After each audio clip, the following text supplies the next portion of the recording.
If you're looking to stop recurring charges on YouTube, this guide will help you through the process step by step. Follow these instructions to manage your subscriptions effectively. Step 1. Sign into your account. Log into your YouTube account using your email and password. Make sure you are using the account that has the subscriptions you want to cancel. Step 2. Access your purchases.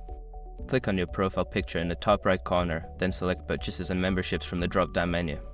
This will take you to a page where you can see all your active subscriptions. Step 3. Locate the subscription.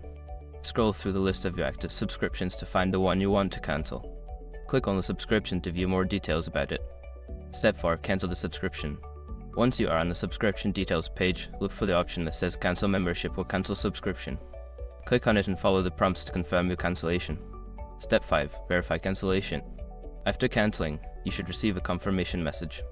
Check your email for a cancellation confirmation from YouTube to ensure that the recurring charges have been stopped.